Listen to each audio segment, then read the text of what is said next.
ಎಲ್ಲರಿಗೂ ವಂದನೆಗಳು. ಇದು ಶಾಂತಿಯು 10 ಹಲವು ವಿಧಾನಗಳಿಂದ ಮನುಷ್ಯ ಶಾಂತಿಯನ್ನು ಪಡೆಯ ಬಯಸ್ತಾರೆ. ವಿಧಾನಗಳು ಭಿನ್ನ ಭಿನ್ನವಾಗಿದ್ದರೂ ಕೂಡ ಅವು ಹೆಚ್ಚು ಕಡಿಮೆ ಅಂತಲ್ಲ. ಶಾಂತಿಯನ್ನು ಎಲ್ಲರೂ ಬಯಸ್ತಾರೆ. ಸಾಮಾನ್ಯ ಮನುಷ್ಯನೂ ಬಯಸ್ತಾನೆ, ವಿಶೇಷ ಮನುಷ್ಯನೂ ಬಯಸ್ತಾನೆ. ಆದರೆ ಆ ಶಾಂತಿಯನ್ನು ಪಡೆಯುವಂಥ ವಿಧಾನಗಳಿವೆ, ಅವು ಬಹಳ ಭಿನ್ನ ಭಿನ್ನವಾಗಿವೆ. ಅವು ಎಷ್ಟೇ ಭಿನ್ನವಾಗಿದ್ದರೂ ಕೂಡ ಒಂದು ಶ್ರೇಷ್ಠ ಒಂದು ಕನಿಷ್ಠ ಅಂತ ಅಲ್ಲ. ಇದು ಶಾಂತಿಯ ಶ್ರೇಷ್ಠ ವಿಧಾನ, ಶಾಂತಿಯನ್ನು ಪಡೆಯುವ ಶ್ರೇಷ್ಠ ವಿಧಾನ. ಇದು ಶಾಂತಿಯನ್ನು ಪಡೆಯುವ ಸಾಮಾನ್ಯ ಕನಿಷ್ಠ ವಿಧಾನ ಅಂತಿಲ್ಲ. ಕೈ ಬಳಸಿ ಶಾಂತಿಯನ್ನು ಪಡೆಯೋದು ಸಾಧ್ಯ ಇದ್ರೆ ಕೈ ಬಳಸಬೇಕು. ಮನಸ್ಸ ಬಳಸಿ ಭಗವಂತನ ಶಾಂತಿಯನ್ನು ಪಡೆಯೋದಿದ್ರೆ ಮನಸ್ಸ ಬಳಸಬೇಕು. ಬುದ್ಧಿಯನ್ನು ಬಳಸಿ ಪಡೆಯೋದು ಸಾಧ್ಯ ಇದ್ರೆ ಬುದ್ಧಿಯನ್ನು ಬಳಸಬೇಕು. ಈ ಮೂರನ್ನು ಬಿಟ್ಟು ಸರ್ವ ಸಮರ್ಪಣ ಭಾವದಿಂದ ಶಾಂತಿಯನ್ನು ಪಡೆಯೋದು ಸಾಧ್ಯ ಇದ್ರೆ ಸಮರ್ಪಿಸಬೇಕು. ಸಮರ್ಪಣ ಭಾವ ಬಹಳ ಶ್ರೇಷ್ಠ ವಿಧಾನ. ಕೈ ಬಳಸುವ ಈ ಕಲೆ ಬಹಳ ಕನಿಷ್ಠ ಅಂತಲ್ಲ. ಹೇಗಾದರೂ ಪಡಿಬೇಕು, ಆದರೆ ಶಾಂತಿಯನ್ನು ಪಡಿಬೇಕಷ್ಟೆ. ನಿದ್ರೆ ಎಲ್ಲಿ ಮಲಗಿದರೂ ಸರಿನೇ, ಶ್ರೇಷ್ಠ ಕನಿಷ್ಠತೆಯ ಪ್ರಶ್ನೆ ಇಲ್ಲ. ಮಗು ಒಂದು ತೊಟ್ಟಿಲೊಳಗೆ ಮಲಗಿ ಸಂತೋಷ ಪಡ್ತದ, ನಿದ್ರಸ್ಥ ಆಗ್ತದೆ. ಒಬ್ಬ ಮಹಾರಾಜ ಹಂಸ ತೂಲಿಕ ತಲ್ಪದ ಮೇಲೆ ಮಲಗಿ ನಿದ್ರಾ ವಶನಾಗ್ತಾನೆ. ಒಬ್ಬ ಒಕ್ಕಲಿಗ ಹರಗಿದ ಭೂಮಿಯೊಳಗ ಹೀಗೆ ಮೈ ಒಡ್ಡಿ ಆನಂದವಾಗಿ ಮಲಗಿ ಬೀಳ್ತಾನೆ. ಮೂವರೂ ಆನಂದವನ್ನು ಅನುಭವಿಸ್ತಾರೆ, ಆದರೆ ಮೂವರ ಬಗೆ ಬೇರೆ. ಮಗುವಿನ ತೊಟ್ಟಲ ಬಹಳ ಶ್ರೇಷ್ಠ ಅಥವಾ ಕನಿಷ್ಠ, ಮಹಾರಾಜನ ಹಂಸ ತೂಲಿಕ ತಲ್ಪ ಬಹಳ ಉತ್ಕೃಷ್ಟ ಅಂತೇನಲ್ಲ. ಒಕ್ಕಲಿಗೆ ಭೂಮಿಯ ಮೇಲೆ ಮಲಗ್ಯಾನ, ಈತ ಬಹಳ ಕನಿಷ್ಠ ಅಂತಲ್ಲ. ಇಲ್ಲಿ ಭೂಮಿ ಮಹತ್ವದ್ದಲ್ಲ, ತೊಟ್ಟಿಲ ಮಹತ್ವದ್ದಲ್ಲ, ಹಂಸ ತೂಲಿಕ ತಲ್ಪ ಮಹತ್ವದ್ದಲ್ಲ. ಮಹತ್ವದ ಯಾವುದು ಅಂದ್ರೆ ನಾವು ಎಲ್ಲಿ ಮಲಗಿದರೆ ಸಂತೋಷ ಉಂಟಾಗ್ತದ, ನಿದ್ರೆ ಬರ್ತದ, ಅದು ಬಹಳ ಮಹತ್ವದ್ದು. ಮಹಾರಾಜನ್ನ ತಂದು ನೆಲದ ಮೇಲೆ ಮಲಗಿಸಿದ್ರೆ ಅವಾಗ ನಿದ್ದೆ ಹೊತ್ತುದಿಲ್ಲ. ಈ ಒಕ್ಕಲಿಗೆಯನ್ನು ತಗೊಂಡು ಹೋಗಿ ಹಂಸ ತೂಲಿಕ ತಲ್ಪದ ಮೇಲೆ ಮಲಗಿಸಿ ಬಿಟ್ರೆ ಅವಾಗ ಹೆಂಗರೇ ಆಗ್ತದೆ ಗೊತ್ತಿಲ್ಲ. ಅವಾಗ ಇಲ್ಲಿ ಮಲಗೆ ಸಂತೋಷ ಆಗ್ತದ, ಅದು ಪ್ರವೇಶ ಆಗ್ತದ ನಿದ್ರೆಯೊಳಗ. ಅವನ್ನ ತಗೊಂಡು ಅರಮನೆಯಾಗಿ ಹಿಂಗ್ ಹೊಕ್ಕ ಬಿಟ್ರೆ ದಿಗ್ಭ್ರಮೆ ಆಗ್ತಾನ ಮನುಷ್ಯ. ದಿಕ್ಕು ತೋಚದಂಗ ಆಗ್ತದ, ಮೈ ಬೆವರು ಹೊಡಿತದ, ನಿದ್ರೆ ಬರುವುದಿಲ್ಲ. ಅವನು ಎಲ್ಲಿ ಮಲಗಿಸಿದ್ರು ನಿದ್ರೆ ಬರುವುದಿಲ್ಲ. ಅವನು ತಗೊಂಡು ಹೋಗಿ ಇದರಾಗ ಹೊಲದಾಗ ಸುಮ್ಮನೆ ಯಾರು ಹೇಳೋದು ಬೇಡ, ಸುಮ್ಮನೆ ಹೀಗೆ ಕೂಡಿಸಿ ಬಿಟ್ರೆ ನಿದ್ರಸ್ತನಾಗ್ತಾನ. ಯಾಕೆ? ಅವನ ದೇಹಕ್ಕೆ ಅದು ವಗ್ಯ. ಮಗುವಿಗೆ ತಾಯಿಯ ಸಾಮೀಪ್ಯವೇ ಬೇಕು. ತಾಯಿ ಬಡವಿರಬಹುದು, ಆದರೆ ಮಗ್ಗಲದಾಗ ತಾಯಿ ಇರಬೇಕು. ಮಗು ನಿಶ್ಚಿಂತವಾಗಿ ಮಲಗ್ತದೆ. ತಾಯಿ ಬಹಳ ಬಡವಳು, ಭಾರಿ ಶ್ರೀಮಂತ ಇಲ್ಲೊಬ್ರದಾರ ಅಂತ ತಿಳ್ಕೊಂಡು ಅವ್ರ ಮಗ್ಗಲಕ್ಕ ಮಗುವನ್ನು ಇಟ್ಟು ಬಿಟ್ರೆ ಅದು ನಿದ್ರೆ ಹಂಗ ಮಾಡೀತು. ಅದಕ್ಕೆ ಸಮಾಧಾನ, ಅದಕ್ಕೆ ಅದ ಛಲೋ, ಇವನಿಗಿದ ಛಲೋ, ಅವನಿಗೆ ಅದ ಛಲೋ. ಆದರೆ ಇದ ಶ್ರೇಷ್ಠ ಅಂತಲ್ಲ, ಅವನಿಗೆ ಅದೇ, ಇವನಿಗಿದೆ. ನಾವು ನೋಡೋರೇನು ಮಾಡ್ತೇವಿ, ನಮ್ಮ ದೃಷ್ಟಿಯೊಳಗ ಮಹಾರಾಜ ಶ್ರೇಷ್ಠ, ನಮ್ಮ ದೃಷ್ಟಿಯೊಳಗ ಒಕ್ಕಲಿಗ ಕನಿಷ್ಠ ನಮ್ಮ ದೃಷ್ಟಿಯೊಳಗ ನಾವು ಹಾಸಿಗೆ ಕಡೆ ನೋಡ್ದೇವೆ ವಿನಃ ನಿದ್ರೆ ಕಡೆ ನೋಡ್ಲಿಲ್ಲ. ಹಾಸಿಗೆ ಕಡೆ ನೋಡಿದ್ವಿ. ಡನ್ಲಪ್ಪದ ಮೇಲೆ ಮಲ್ಕೊಂಡವರು ಬಹಳ ದೊಡ್ಡವರು ಅಂತಂದೇ ಇದೆ ಅಷ್ಟೇ. ಆದ್ರೆ when you enter into the very depth of the slumber sleep, there is no bed as such. ಎಲ್ಲದಪ್ಪ ಅಲ್ಲ, ಎಲ್ಲದ ಇಲ್ಲ. ಹಾಸಿಗೆ ಮಹತ್ವದ್ದಲ್ಲ, ಎಲ್ಲಿ ನಮಗ ನಿದ್ದೆ ಹತ್ತದ ಅದು ಬಹಳ ಮಹತ್ವದ್ದು. ಹಂಗ ಈ ಶಾಂತಿ ಯಾಕ ಅಳವಡ್ತದ ಅದು ಬಹಳ ಮಹತ್ವದ್ದೇ ವಿನಃ ಇದರಿಂದಲೇ ಶಾಂತಿ ಆದರೆ ಶ್ರೇಷ್ಠ ಅಂತ ಹಿಂಗಿಲ್ಲ. ನಮಗೆ ಹೆಂಗಾಗುತ್ತದ ಹಂಗ.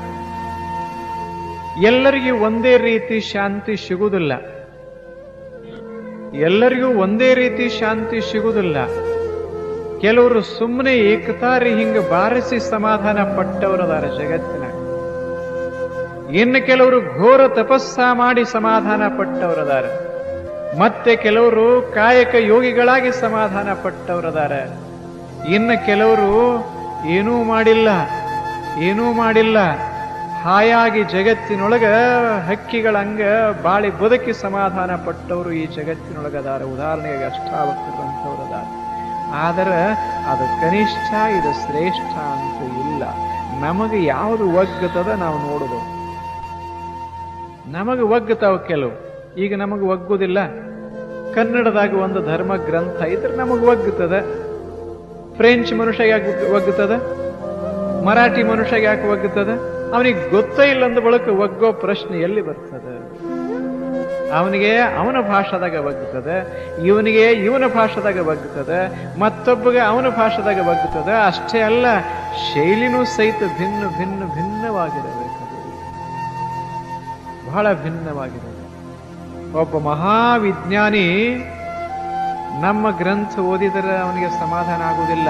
ಯಾಕೆ? ಅವನ ಭಾಷಾ ಬೇರೆ ಅದದು, ಮ್ಯಾಥಮೆಟಿಕಲ್ ಭಾಷಾ ಬೇಕಾಗ್ತದೆ ಅವನಿಗೆ. ಇದೇ ಧರ್ಮವನ್ನ ಹಿಂಗ ಕೊಟ್ರೆ ಅವ ಸಮಾಧಾನ ಆಗುವುದಿಲ್ಲ. ಈ ಧರ್ಮವನ್ನು ಸೂತ್ರಬದ್ಧಗೊಳಿಸಿ ಬಿಟ್ರೆ ಅವನಿಗೆ ಸಂತೋಷ ಆಗ್ತದೆ. ಅವನ ಭಾಷಾದಾಗ ಅವನಿಗೆ ಕೊಡಬೇಕು ನಾವು, ಇವನ ಭಾಷಾದಾಗ ಇವನಿಗೆ ಕೊಡಬೇಕು. ಸಣ್ಣವ್ರಿಗೆ ಹೆಂಗ್ ಕೊಡಬೇಕು ಹಂಗ್ ಕೊಡಬೇಕು, ಕಲ್ತವ್ರಿಗೆ ಹೆಂಗ್ ಕೊಡ್ಬೇಕು ಹಂಗ್ ಕೊಡಬೇಕು. ಇವ್ರು ಯಾರು ಅಲ್ಲಪ್ಪ ನಮ್ಮವ್ರು ಅಂಥವ್ರಿಗೆ ಹೆಂಗ್ ಕೊಡ್ಬೇಕು ಹಂಗ್ ಕೊಡಬೇಕು. ನಮಗೆ ಒಂದ ಅಂತ ತಿಳ್ಕೊಂಡು ನಾವು ಹೊರಟ ಬಿಟ್ಟೇವಿ ಅಂದ್ರೆ ಯಾರಿಗೆ ಕೊಡಕ? ಇದೋ ಶಾಂತಿ. ಶಾಂತಿಯನ್ನ ಪಡಿಬೇಕಾದ್ರೆ ಒಂದು ಮಾರ್ಗ ಇಲ್ಲ, 10 ಹಲವು ಮಾರ್ಗ. ಶ್ರೇಷ್ಠ ಇಲ್ಲ, ಕನಿಷ್ಠ ಇಲ್ಲ. ಅಂಥದ್ರಾಗ ಕೆಲವು ಮಾರ್ಗ ನಾವು ನೋಡೇವಿ, ಕೆಲವು ಸೂತ್ರ ನೋಡೇವಿ.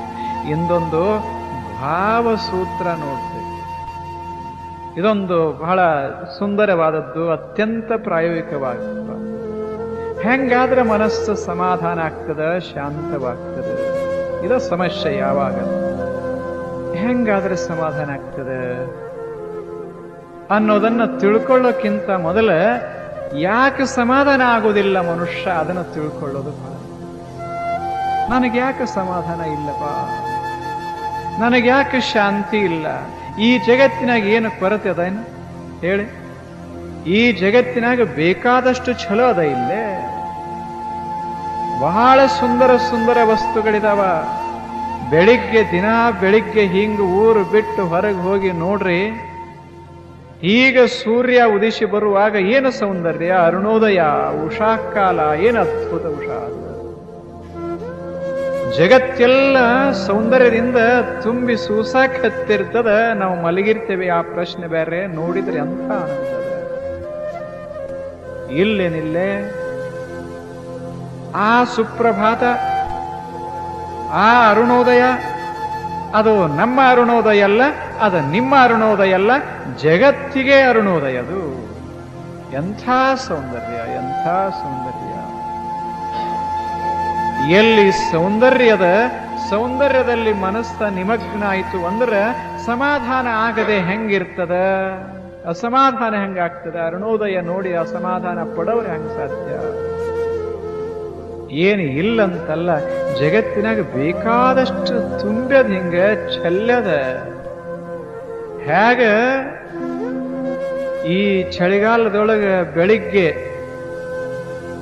ಗ್ರಾಮೀಣ ಭಾಗದಾಗ ಹುಲ್ಲು ಬೆಳೆದಿರ್ತದ, ಹುಲ್ಲು ಮ್ಯಾಲ ಇಬ್ಬನ್ನಿ ಬಿದ್ದಿರ್ತದ. ನೋಡಿರನ, ಇಬ್ಬನ್ನಿ ಬಿದ್ದಿರ್ತದ, ಹನಿ ಹನಿಯಾಗಿ ಇಬ್ಬನ್ನಿ ಬಿದ್ದಿರ್ತದ. ಬರಿದಾದ ಆಕಾಶ, ಆದ್ರ ಇದರ ಮ್ಯಾಲ ಇಬ್ಬನ್ನಿ ನೋಡಬೇಕು. ಎಲ್ಲಿಂದ ಸುರಿತದಪ್ಪ ಇಬ್ಬನ್ನಿ? ನಿಸರ್ಗದಿಂದ ಇಬ್ಬನ್ನಿ ಸುರಿತದದು, ಹನಿ ಹನಿಯಾಗಿ ಮೆತ್ತಿಕೊಳ್ತದ. ಹೆಂಗ ಜಗತ್ತಿನೊಳಗ ಇಬ್ಬನ್ನಿ ಮೆತ್ತದ, ಹನಿ ಹನಿಯಾಗಿ ಅಲ್ಲಲ್ಲಿ ತಲೆದೋರ್ತದ, ಹಂಗ ಒಂದೊಂದು ವಸ್ತುವಿನ ಮೇಲೆ ಒಂದೊಂದು ಹನಿ ಹನಿ ಆನಂದದ ಬಿಂದು ಸುರಿತದ ಜಗತ್ತಿನೊಳಗ. ನೋಡೋ ಕಣ್ಣ ಇಲ್ಲ, ಕೇಳೋ ಕಿವಿ ಇಲ್ಲ. ಸ್ವಲ್ಪ ನೋಡ್ಬೇಕದನ್ನ. ಭಗವಂತ ಕರೆಸದ. ಬಹಳ ವರ್ಷ ಆಗಿತ್ತು ಜಗತ್ತು ನಿರ್ಮಾಣ ಮಾಡಿ. ಯಾರ್ಯಾರಿಗೆ ಎಷ್ಟೆಷ್ಟು ಸಂತೋಷ ಆಗ್ಯದ ತಿಳ್ಕೋಬೇಕಂತ ತಿಳ್ಕೊಂಡು ಕರೆಸದ. ಪ್ರಾಣಿಗಳನ್ನ, ಮನುಷ್ಯನ್ನ ಕರೆಸದ. ಅವನಿಗೆ ಆಸಕ್ತಿ. ಯಾಕೆ? ಬಹಳ ವಿಚಾರ ಮಾಡಿ ಮಾಡಿ ಮಾಡಿ ಜಗತ್ತು ನಿರ್ಮಾಣ ಮಾಡಿದ್ದ.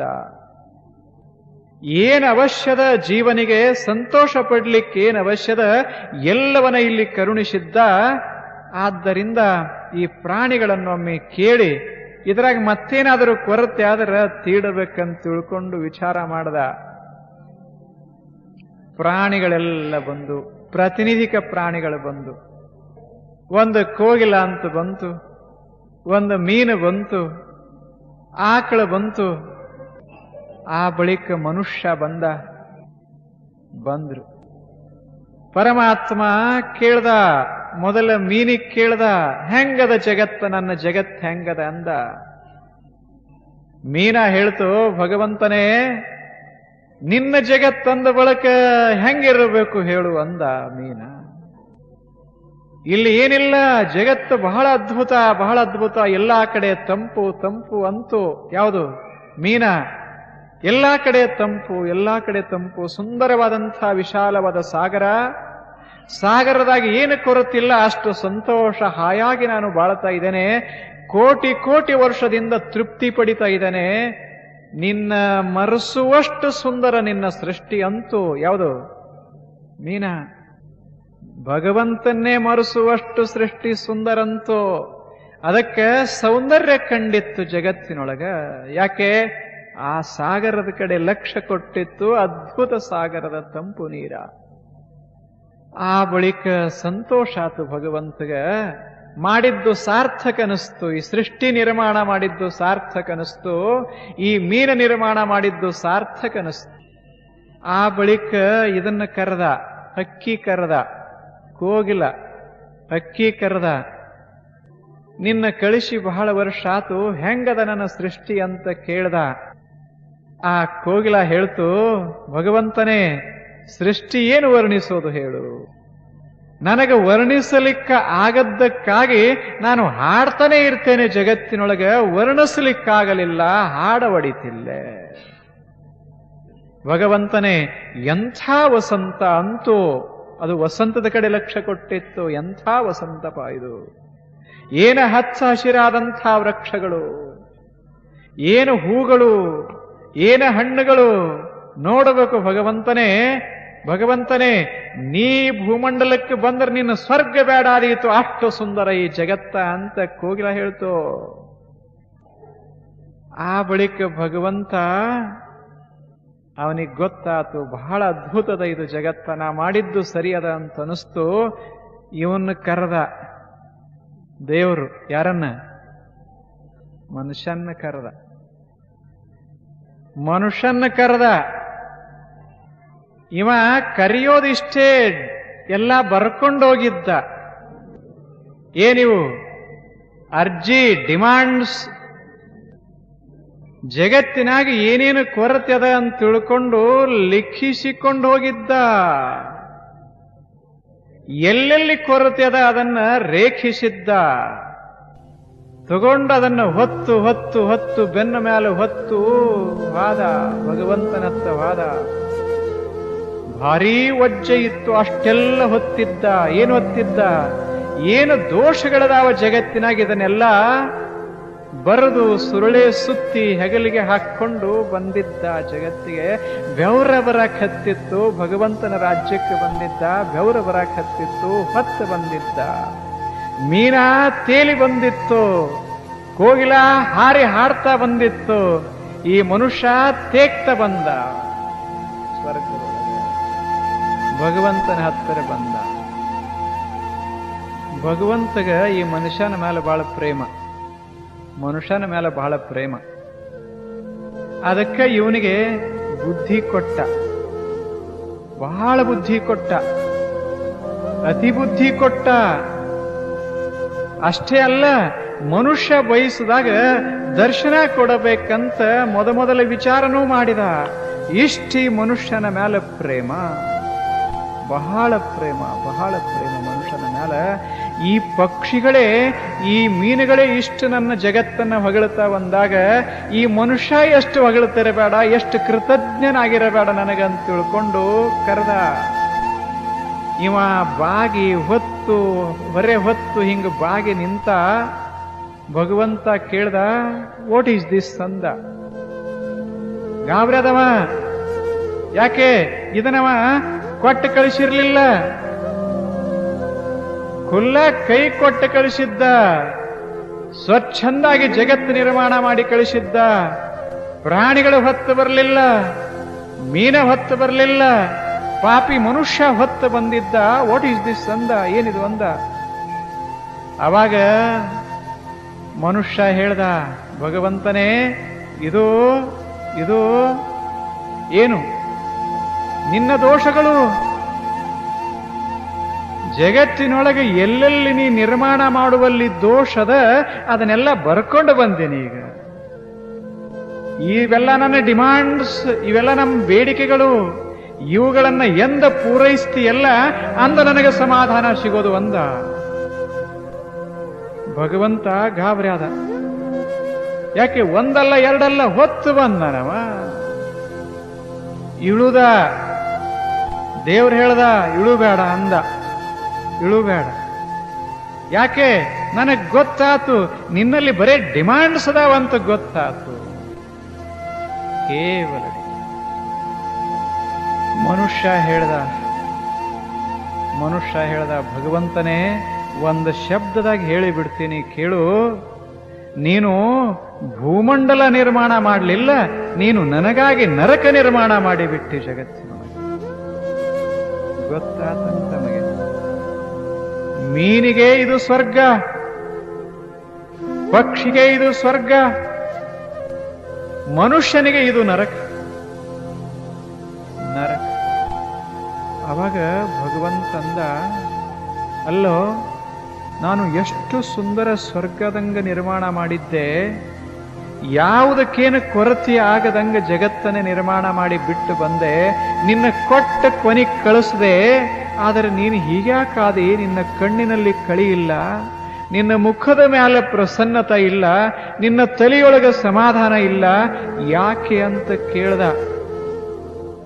ಅವಾಗ ಮನುಷ್ಯ ಹೇಳ್ದ, ಭಗವಂತನೇ, ನಿನ್ನ ದೋಷ ಎಷ್ಟಂತ ಹೇಳೋದದ.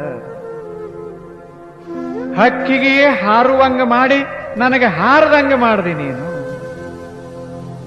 ಮೀನಿಗೆ ನೀರೊಳಗೆ ಸದೈವ ತೇಲುವಂಗ ಮಾಡಿ ನನಗೆ ಮುಳುಗುವಂಗ ಮಾಡಿ ಬಿಟ್ಟಿ ನೀನು. ದ್ವೇಷ.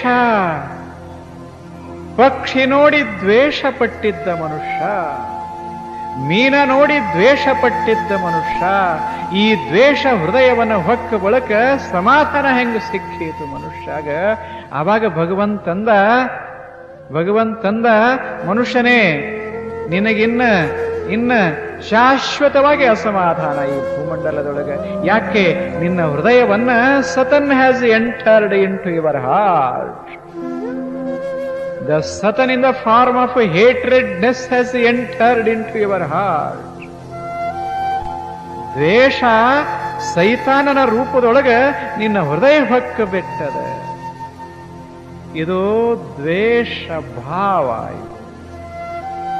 ಈ ದ್ವೇಷ ಭಾವ ಹೃದಯದಾಗಿ ಇರೋ ತಕ ಮನುಷ್ಯನೇ, ನಿನಗೆ ಹೆಂಗ ಸಮಾಧಾನ ಸಿಕ್ಕೀತು? ಇದನ್ನ ನೋಡಿ ಸಮಾಧಾನ ಹೆಂಗಾದೀತು? ಯಾಕೆ? ಹೃದಯದಲ್ಲಿ ದ್ವೇಷ ಇರೋದರಿಂದ ಹೆಂಗಾದೀತು? ಹೆಂಗಾದೀತು?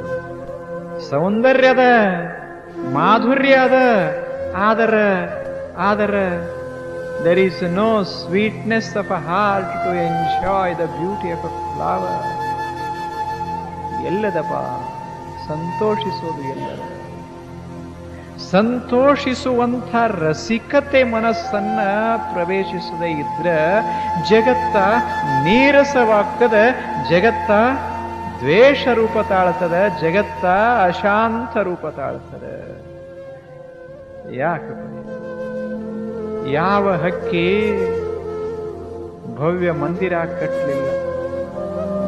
ಯಾವ ಹಕ್ಕಿ 100 ಎಕರೆ ಭೂಮಿ ರಕ್ಷಣಾ ಮಾಡಲಿಲ್ಲ? ಆದರೆ ಸಂತೋಷ ಪಟ್ಟದ. ಮನುಷ್ಯ ಏನೆಲ್ಲ ಕಟ್ಟಿದ, ಅದರ ಸಂತುಷ್ಟನಾದ. ಯಾಕೆ? ಇಲ್ಲಿ ಕಟ್ಟಿದ ಅದರ ಮಗ್ಗಲು ನೋಡಿ ಅಸಂತುಷ್ಟನಾದ ಮನುಷ್ಯ.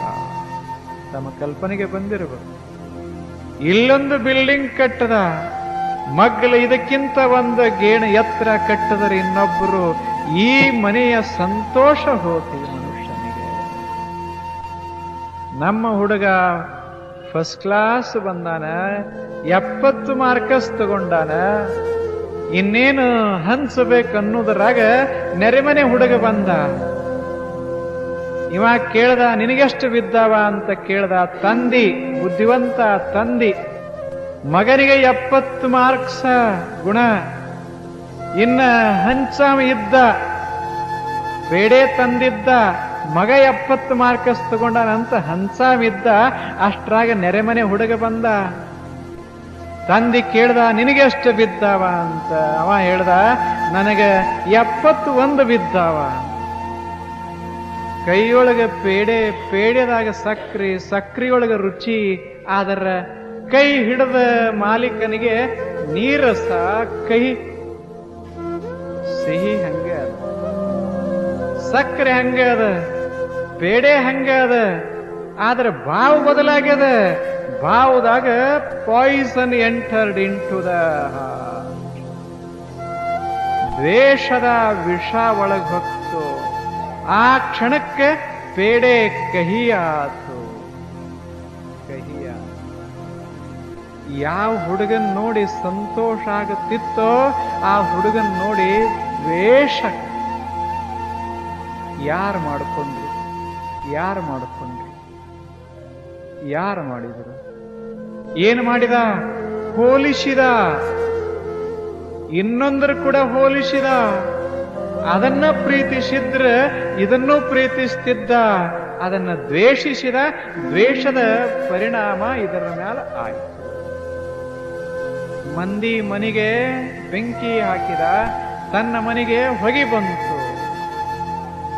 ನಮ್ಮ ಪರಿಸ್ಥಿತಿ ಏನಾಗ್ಯದಂದ್ರೆ, putting fire on to the neighbours house and suffering from the smoke dense. ಹೃದಯ ಹಾಲಾಹಲ, ಹಾಲ. ಈ ದ್ವೇಷ ಎಲ್ಲಿವರೆಗೆ ಮನಸ್ಸನ್ನ ತುಂಬಿಕೊಂಡಿರ್ತದ, ಶಾಂತಿ ಹೆಂಗ ಸಿಗೋದಪ್ಪ? ನಾನು ಮೊದಲೊಂದು ಪ್ರಶ್ನೆ ಕೇಳಿದ್ದೆ, ನಮಗೆ ಶಾಂತಿ ಯಾಕೆ ಸಿಗುತ್ತಾ ಇಲ್ಲ? ಅದಕ್ಕೊಂದು ಮುಖ್ಯ ಕಾರಣ ಹೃದಯದೊಳಗೆ ದ್ವೇಷ ಅದ. ಕೆಲವರು ದ್ವೇಷ ಬಹಳ ಸೂಕ್ಷ್ಮದ, ಕೆಲವರು ದ್ವೇಷ ಬಹಳ ಸ್ಥೂಲ ಅದ. ಕೆಲವರು ಕಣ್ಣೊಳಗ ದ್ವೇಷ ವ್ಯಕ್ತ ಮಾಡ್ತಾರೆ, ಕೆಲವರು ಶಬ್ದದಲ್ಲಿ ದ್ವೇಷ ವ್ಯಕ್ತ ಮಾಡ್ತಾರೆ, ಕೆಲವರು ಕೈಯೊಳಗ ಶಬ್ದ ದ್ವೇಷ ವ್ಯಕ್ತ ಮಾಡ್ತಾರೆ. ಆದ್ರೆ ದ್ವೇಷ ದ್ವೇಷವೇ.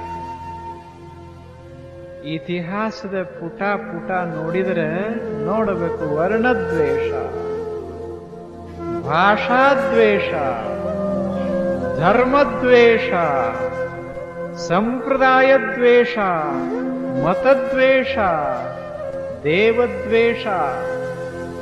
ಏನ್ ಆಶ್ಚರ್ಯ! ಶಿವ ಅಂದ್ರು ಒಂದೇ, ವಿಷ್ಣು ಅಂದ್ರು ಒಂದೇ. ಹೆಸರ ಆದರೆ ಏನು ಮಾಡೋದದ? ಕೆಲವ್ರಿಗೆ ಶಿವ ಹಿಡಿಸ್ತದ, ಕೆಲವ್ರಿಗೆ ವಿಷ್ಣು ಹಿಡಿಸುವುದಿಲ್ಲ. ಎಲ್ಲ ಹಿಡಿಸಬೇಕಂತ ಅನ್ನೋದಿಲ್ಲ. ಯಾರಿಗೆ ಹಿಡಿಸ್ತದ ಅವರಿಗೆ ಸ್ವಾತಂತ್ರ್ಯ ಸಹಿತ ಇರ್ಲಷ್ಟು ದ್ವೇಷ ಮಾಡ್ತಾನ ಮನುಷ್ಯ. ಹೆಂಗಿರಬೇಕಪ್ಪ? ಭಗವಂತನೇ ಎಡಗೈಯಾದ, ಭಗವಂತನೇ ಬಲಗೈಯಾದ. ಮಣ್ಣೇ ಎಡಗೈಯಾತು, ಮಣ್ಣೇ ಬಲಗೈಯಾತು. ಇಲ್ಲ,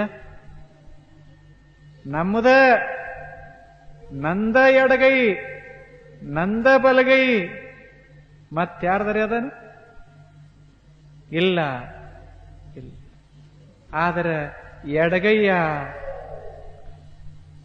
ಬಲಗೈಯ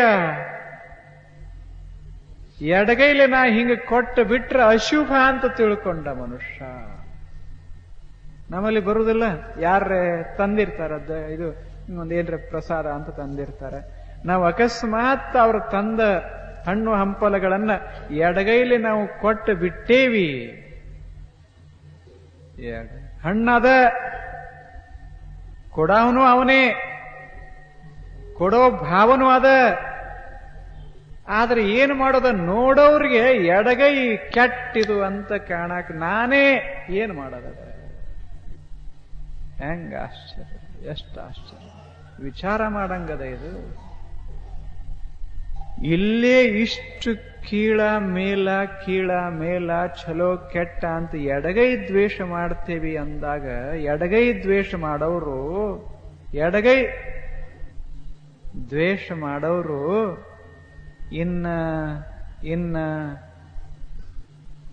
ಇನ್ನೊಬ್ಬರ ಕೈ ಎಷ್ಟು ದ್ವೇಷ ಮಾಡ್ತಾರೆ ಬೇಡ ಹೇಳಿ.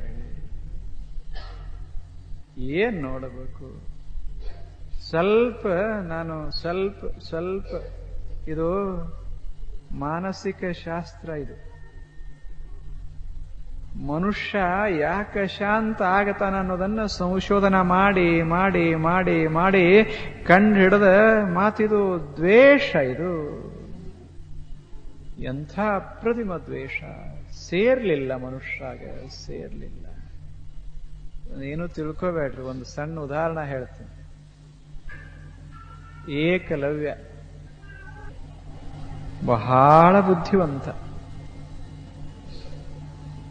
ತಂದಿ ಕಳ್ಕೊಂಡ, ಸಣ್ಣ ಹುಡುಗ, ತಂದಿರ್ಲಿಲ್ಲ, ಸತ್ತ ತಂದೆ. ಮನೆಯಲ್ಲಿ ತಾಯಿ ಒಬ್ಬಳೆ. ಅದು ಬೇಡರ ಮನೆ, ಅರಣ್ಯದಲ್ಲಿ ಕುಟೀರ. ಹುಡುಗ 8 ವರ್ಷದ ಹುಡುಗ, ಏಕಲವ್ಯ. ತಂದೆ ಒಂದು ಕ್ರೂರ ಪ್ರಾಣಿಯ ಅಥವಾ ಹುಲಿಯ ಸಿಂಹದ ಬಾಯಿಗೆ ತುತ್ತಾಗಿ ಸತ್ತೋದ. ತಾಯಿ ಮಗನನ್ನ ಜೋಪಾನ ಮಾಡ್ತಿದ್ಲು. ಮಗನಿಗೆ ತಾಯಿ ಹೇಳಿದ್ಲು, ನೋಡು ಆಕೆಗೆ ದುಃಖ ಆಗಿತ್ತು. ತಂದೆ ತೀರಿದ ದುಃಖ ಆಗಿತ್ತು, ಗಂಡ ತೀರಿದ ದುಃಖ ಆಗಿತ್ತು. ಹುಡುಗನಿಗೆ ಹೇಳಿದ್ಲು, ನೀನು ಹಿಂಗ ಕಲಿಬೇಕು, ಅದ್ಭುತವಾದಂಥ ಒಂದು ವಿದ್ಯೆಯನ್ನು ಕಲಿಬೇಕು ನೀನು. ಶಸ್ತ್ರಾಸ್ತ್ರ ಹಿಂಗ ಬಳಸಬೇಕು. ಹೆಂಗ? ಪ್ರಾಣಿ ಸತ್ತಿರಬಾರದು, ಅದು ಕ್ರೂರ ಕಾರ್ಯದಲ್ಲಿ ತೊಡಗಿರಬಾರದು, ಹಂಗ ನೀ ಕಲಿಬೇಕು. ಆಕ್ರಮಣ ಮಾಡುವಂಥ ಪ್ರಾಣಿ ಸಾಯಬಾರದು, ಆದ್ರೆ ಆಕ್ರಮಣ ಕ್ರಿಯಾ ನಿಂತು ಹೋಗಬೇಕು, ಹಾಗ ಕಲಿಬೇಕು ಅಂದ್ಲು ತಾಯಿ. ಇಡೀ ಇತಿಹಾಸದೊಳಗೆ ಹಿಂಗೆ ಯಾರೂ ಕಲ್ತಿರ್ಲಿಲ್ಲ, ಆ ವಿದ್ಯೆ ಇರಲಿಲ್ಲ. ಹಿಡಿದವರೆಲ್ಲ ಹೊಡ್ಯಾಕ ಕಲ್ತಿದ್ರೆ ವಿನಃ ಕ್ರೌರ್ಯ ತಡಿಯಾಕ ಕಲ್ತಿರ್ಲಿಲ್ಲ. ತಾಯಿ ಒಬ್ಬ ನಿಷ್ಪಾಪಿಯಾದಂಥ ಪ್ರೇಮಳ ತಾಯಿ, ಪ್ರೇಮವನ ಹೊತ್ತ ತಾಯಿ ಹೀಗ ಅಂದ್ಲು. ಅವಾಗ ಹುಡುಗ ಏಕಲವ್ಯ ಹೇಳ್ದ, ಇಲ್ಲ, ತಂದೆಯನ್ನ ಆ ಪ್ರಾಣಿಗಳು ಕೊಂದು ಹಾಕ್ಯಾವ, ಆದ್ದರಿಂದ ನನಗೆ ಶಸ್ತ್ರಾಸ್ತ್ರ ಕಲಿಸು, ಅವುಗಳನ್ನೆಲ್ಲ ಮುಗಿಸ್ತೀನಿ ಅಂದ. ಅವಾಗ ತಾಯಿ ಹೇಳಿದ್ಲು, ಏನ್ ಹೇಳಿದ್ಲು? ಅದನ್ನು ಯಾರಾದರೂ ಮಾಡ್ತಾರ? ಏನು? ಏನು, ಯಾರ ನಮ್ಮನ್ನ ಕೊಲ್ತಾರ ಅವ್ರನ್ನ ಕೊಲೆ ಯಾರಾದರೂ ಮಾಡ್ತಾರ, ಅದರಾಗೇನ ಅಂಥ ಎಗ್ಗಳಿಕೆ ಅಂದ್ಲು. ನಾವು ಪ್ರಾಣಿಗಳು ಕೆಟ್ಟ ಅಂತ ಹೊರಡಬಾರದು, ಪ್ರಾಣಿಗಳು ಒಳ್ಳೆಯವೇ, ಅವುಗಳನ್ನ ನಾವು ಪ್ರೀತಿಸಬೇಕು, ಆದರೆ ಅವು ಆಕ್ರಮಣ ಮಾಡ್ದಂಗೆ ನೋಡ್ಕೋಬೇಕಷ್ಟೇ. ನಿಮ್ಮ ತಂದೆ ಪ್ರಾಣಿಗಳನ್ನ ಕೊಲ್ಲಿಲ್ಲ, ಆಕ್ರಮಣ ಆಗದಂಗೆ ಮಾಡ್ತಾ ಇದ್ದ. ಅವ ಕಲಿತಿದ್ದ ಒಂದು ಅದ್ಭುತ ವಿದ್ಯೆಯನ್ನು ನಿನಗೆ ಕಲಿಸಾಮಿದ್ದ, ಕಲಿಯಾಕ ಹತ್ತಿದ್ದ, ಆದ್ರೆ ಹೋಗಿಬಿಟ್ಟ. ಏನು ಮಾಡೋದದ, ನೀನು ಅದನ್ನ ಕಲಿಬೇಕು ಅಂದ್ಲು. ಮುಂದಿನ ಕಥೆ ನಿಮಗ್ ಗೊತ್ತದ. ಹುಡುಗ ಕಲ್ತ, ಹೆಂಗ ಕಲ್ತ ನಿಮಗ್ ಗೊತ್ತದ. ಕಲ್ತ ಬಗಳ್ತಾ ನಾಯಿ ಬಂದು ಬಾಣ ಬಿಟ್ಟ. ನಾಯಿಗೇನಾಗಲಿಲ್ಲ, ಒಂದು ಹನಿ ರಕ್ತ ಬರಲಿಲ್ಲ. ನಾಯಿ ಬಾಯಿಯೊಳಗ ಬಾಣ ಹೋಗಿದ್ದು, ಆದ್ರೆ ನಾಯಿಗೆ ಸ್ಪರ್ಶ ಆಗಿರ್ಲಿಲ್ಲ. ಒಳಗೆ ಬಗಳ್ಲಿಕ್ಕೆ ಬರಲಿಲ್ಲ, ಆದ್ರೆ ಗಾಯ ಆಗಿರ್ಲಿಲ್ಲ. ಅದ್ಭುತ ವಿದ್ಯೆ. ಆ ನಾಯಿಗಳು ತಿರುಗಿ ದ್ರೋಣಾಚಾರ್ಯರ ಹತ್ತಿರವಾದ ಬಳಿಕ ದ್ರೋಣಾಚಾರ್ಯನಿಗೆ ದಿಗ್ಭ್ರಮ. ಅವನಿಗೆ ಗೊತ್ತಿರಲಿಲ್ಲ ಈ ವಿದ್ಯೆ. ಕೊಲ್ಲೋ ವಿದ್ಯೆ ಗೊತ್ತಿತ್ತೇ ವಿನಃ ಈ ರೀತಿ ವಿದ್ಯೆ ಗೊತ್ತಿರಲಿಲ್ಲ. ಅವ ಅಂದ, ಇಲ್ಲೊಬ್ಬ ಯಾವನೋ ಅದಾನ, ಈ ಮನುಷ್ಯ ಜಗತ್ತಿನಲ್ಲಿ ಇರದಂಥ ಅದ್ಭುತ ವಿದ್ಯೆಯನ್ನು ಸಂಪಾದನಾ ಮಾಡಿಕೊಂಡಿದ್ದಾನ. ಇವ ಯಾರು ಇದನ್ನ ಗೊತ್ತಚ್ಚಬೇಕಂತ ಬಂದ. ಅರ್ಜುನಿಗೆ ಅದನ್ನ ನೋಡಿ, ಇಂಥ ವಿದ್ಯೆಯನ್ನು ನೋಡಿ ಆತನಿಗೆ ಮೈ ಉರಿತು. ದ್ವೇಷ, ಅರ್ಜುನಿಗೆ ದ್ವೇಷ. ಆತನಿಗೆ ಒಂದು ಕನಸ ಏನು, ಜಗತ್ತಿನಲ್ಲಿ ತಾನೊಬ್ಬನೇ ಸವ್ಯಸಾಚಿ, ಅಪರೂಪದ ಅಪ್ರತಿಮ ಯೋದ್ಧಾರ, ಬಿಲ್ಲುಗಾರ ಅಂತ ಅನಿಸ್ತಿತ್ತ ಅವನಿಗೆ. ಅದಕ್ಕೆ ಪೆಟ್ಟು ಬೀಳುವಂಗ ಇನ್ನೊಬ್ಬೆಲ್ಲೋ ಅದಾನ ಅಂತ ಗೊತ್ತಾದ ಕೂಡಲೇ ದ್ವೇಷ ಶುರುವಾದ. ಮುಂದಿನ ಕಥೆ ಏನಾಕಿರೋಲ್ಲ. ಯಾಕೆ ದ್ವೇಷದ ಪರಿಣಾಮ ಏನಾತು ಅಂದ್ರೆ ಒಂದು ಬೆರಳ. ದ್ವೇಷ ಒಂದು ಮಹತ್ತಮ ವಿದ್ಯೆಯನ್ನ ವಿನಷ್ಟಗೊಳಿಸಿತ್ತು. ದ್ವೇಷ ಒಂದು ವೇಳೆ ಶಸ್ತ್ರ ಬಳಸಿ ಶಾಂತಿಯನ್ನ ತರೋದು ಆ ವಿದ್ಯೆ ಬಂದು ಬಿಟ್ಟಿದ್ರೆ ಜಗತ್ತಿಂದ ಹಿಂಗಿರ್ತಿರ್ಲಿಲ್ಲ, ಬದಲಾಗ್ತಿತ್ತು. ಎಂಥ ಅಪ್ರತಿಮ ವಿದ್ಯೆಯೊಂದು ದ್ವೇಷದ ದಳ್ಳೂರಿಗೆ ಸಿಕ್ಕು ವಿನಷ್ಟ ಆಗಿತ್ತು. ಇತಿಹಾಸ. ನಾನು ಆ ಕಥೆ ಯಾಕೆ ಹೇಳಿದೆ ಅಂದ್ರೆ, ಉಳಿದೆಲ್ಲ ಕಥೆಗಳು ನಮ್ಮ ಸಮೀಪ ಸಮೀಪ ಸಮೀಪ ನಮ್ಮ ಮಧ್ಯದಲ್ಲಿ ನಡೆದಾವ. ಅದಕ್ಕೆ ಹಚ್ಚಿಗೋಬೇಕಂತ ಹೇಳಿದ್ದೆ ವಿನಃ ಅವನಿಗೆ ಆಗ್ಯಾನ. ನಮ್ದು ಹಂಗೆ ಮನಸ್ಸು ನೋಡ್ಬೇಕು. ನಮ್ದು ಒಬ್ಬ ನೆರೆಮನೆ ಮನುಷ್ಯ ಹಿಂಗ ದೊಡ್ಡ ಮಗಕ್ ಹತ್ಯಾನಂದ್ರ, ಚಲೋ ಅನ್ನ ಉಣಾಕ್ ಹತ್ಯಾನಂದ್ರ ನಮ್ಮ ಅನ್ನ ಕಹಿ ಆಗಕ್ ಶುರುವಾಗ್ತದ. ನಮ್ಮ ಬದುಕಿದು, ನಮ್ಮ ಬದುಕಿದು ಎಂಥ ಪರಮ ದ್ವೇಷ. ಈ ದ್ವೇಷ ಮನುಷ್ಯನಾಗಿ ಇರೋವರೆಗೆ ಹೆಂಗಪ್ಪ ಜಗತ್ತಿನೊಳಗೆ ಶಾಂತಿ ಸಿಗೋದು ಹೆಂಗ? ಯೋಚನಾ ಮಾಡಿ. ಶಾಂತಿ ಸಿಗೋದು ಹೇಗೆ ಸಿಕ್ಕಿತು ಶಾಂತಿ?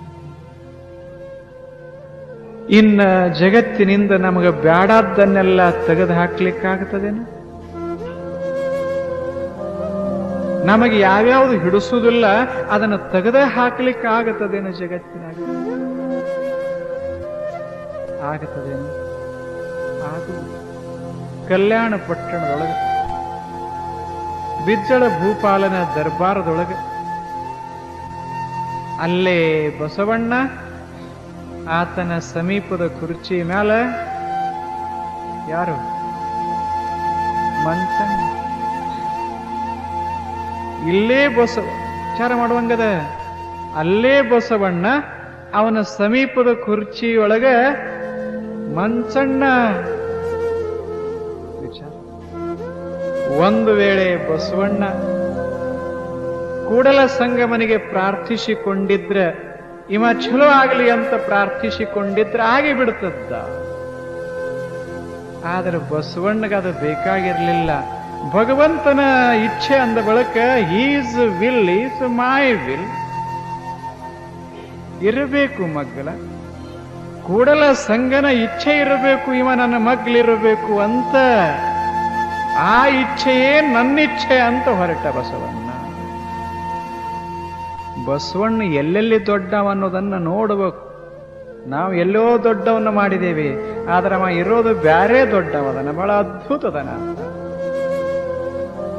ನೀವು ಒಂದ್ ಸ್ವಲ್ಪ ಕೂತು ನೋಡಿರ್ಬೇಕಾದ್ರೆ ನಿಮಗ ಆಗ್ಲಾರ್ದವ್ರ ಸಮೀಪ ಒಂದು ದಿವಸ ಕುಂಡ್ರಿ, ಬಹಳ ದಿವಸ ಅಲ್ಲ, ಒಂದು ದಿವಸ ಕೂತು ನೋಡ್ರಿ. ಇಲ್ಲೇ ಕೂತಲ್ಲೇ ಸ್ವಲ್ಪ ಮಗ್ಗಲ್ ನೋಡ್ರಿ. ನೀವು ವಿಭೂತಿ ಹಚ್ಚಿರ್ತೀರಿ, ಅವ ಹಚ್ಚಿರುದಿಲ್ಲ.